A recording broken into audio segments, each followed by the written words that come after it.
Video, I'm going to show you step by step on how to change the cabin air filter in this Chrysler 200.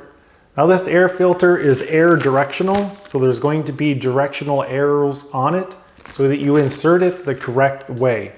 You don't want to put it in backwards and have the air flowing the wrong way. Now it's good to change this filter about once a year or every 25 to 30,000 miles.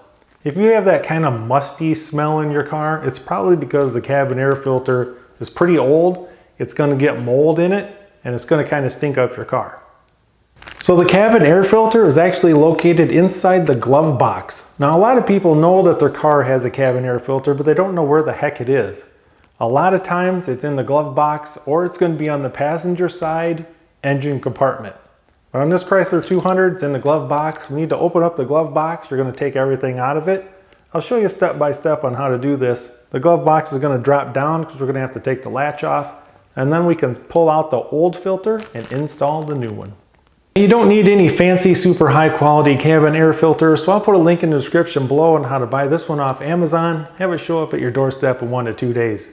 I just recommend that you replace this every year and you're going to have good quality air going into your car. Once you have your glove box all cleaned out, open it up, and what you're going to do is squeeze in right here at the top.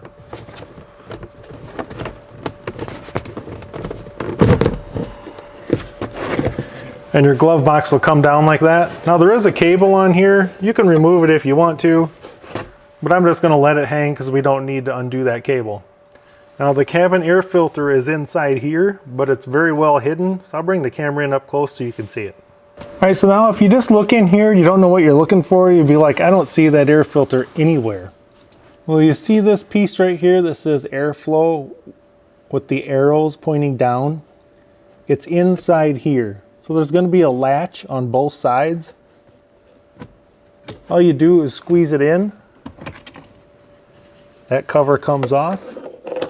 And right there is the air filter.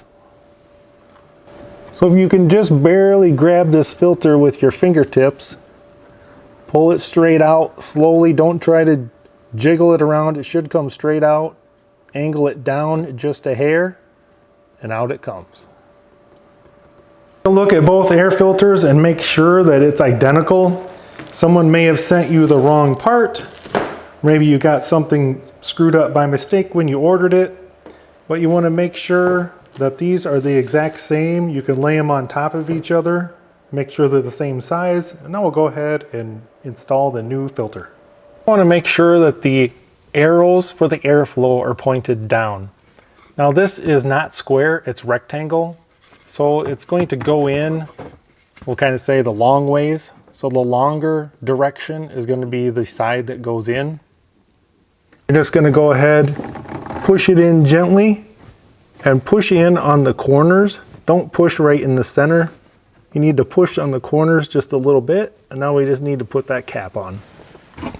So now the cap, all you do is push it straight on and you'll hear it click in place.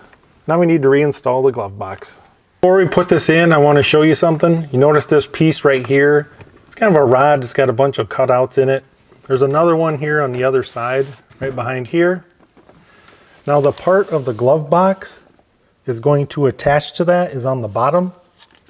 So you'll see that bottom kind of horseshoe looking clip piece. That's what's going to attach to the bottom.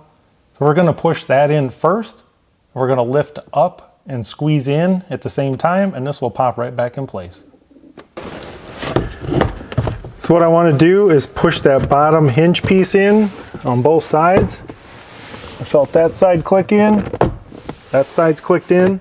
So now you can see if I let go of it, it's going to hang there. So we need to squeeze this top in and keep pushing up and squeezing in at the same time. Open and close, make sure you have everything connected right. And now this project's complete. Now congratulate yourself on doing this project all on your own and not having to take it to a shop. I recommend you replace this about once a year. As soon as you start using your vent or your AC, you should notice a considerable amount of fresh airness compared to what you used to have. Hope you guys enjoyed the video, and thanks for watching.